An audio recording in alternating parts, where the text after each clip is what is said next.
জলপাইগুড়িতে দুই সমবায় সমিতিতে তৃণমূলের দাপট, একক সংখ্যাগরিষ্ঠতা দুই জায়গাতেই।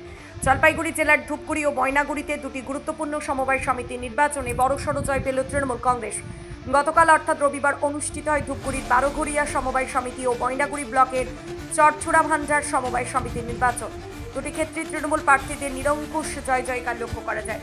ধূপগুড়ির বারোঘরিয়া সমবায় সমিতির 6টি আসনই সরাসরি ভোটে লড়াই করে জয়লাভ করেন তৃণমূল কংগ্রেসের প্রার্থীরা। সমিতির সমস্ত আসনে জয় পাওয়ায় তৃণমূল এখানে নিরঙ্কুশভাবে বোর্ড গঠনের পথে। অন্যদিকে ময়নাগুড়ির চরছুড়া ভান্ডার পঞ্চায়েতের আওতাধীন সমবায় সমিতির 9টি আসনের মধ্যে 2টি আসনের আগেই বিনা প্রতিদ্বন্দ্বিতায় জয়ী হয়েছিলেন তৃণমূলের দুই মহিলা প্রার্থী। রবিবার অনুষ্ঠিত হয় বাকি 7টি আসনে নির্বাচন। ফল প্রকাশের পর দেখা যায় ওই 7টি আসনের মধ্যে 4টিতে জয়ী হন তৃণমূল প্রার্থীরা।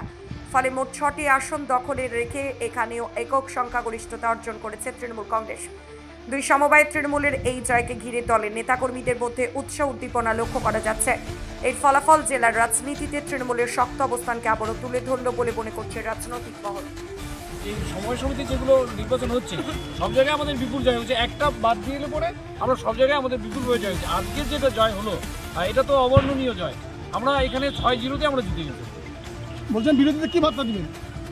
বিরোধীদের বার্তা আর কি দেবো? আর বিরোধীদের কোনো অস্তিত্বই নেই, আর বার্তা কি দেওয়ার আছে? মানে কাজীপাড়ায় আপনাদের ফলাফলটা খারাপ কি?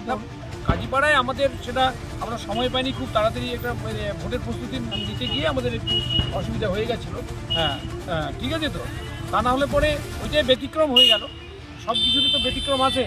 তা বাদে আমাদের এই সমবায় সমিতির নির্বাচনগুলো সব জায়গায় আমাদের খুব ভালো হয়েছে এবং সেখানে বিজেপির কোনো সিনেই নেই। পরবর্তী ভোট আর কবে কোথায় রয়েছে? এরপরে আগামী রোববার রয়েছে পাটকিত হয়ে রয়েছে সমবায় সমিতি। কদমতলায় দামবাড়ির যে সমবায় সমিতি রয়েছে সেটা ভোট কি হবে? বিরোধীদের বক্তব্য না, সেটা সম্পর্কে এখনই আমরা সময় আসলে সেটা হবে। আমরা ভীষণভাবে খুশি, সবাই এখানে আছে, আমাদের যারা সমর্থকরা এখানে আছে, আমাদের এখানে আমাদের জেলা পরিষদের পূর্ত কর্মদক্ষ আছে, আমাদের সহসভাপতি আছে, সভাপতি এখানে আছে, সহসভাপতি তো সকাল থেকে রয়েছে।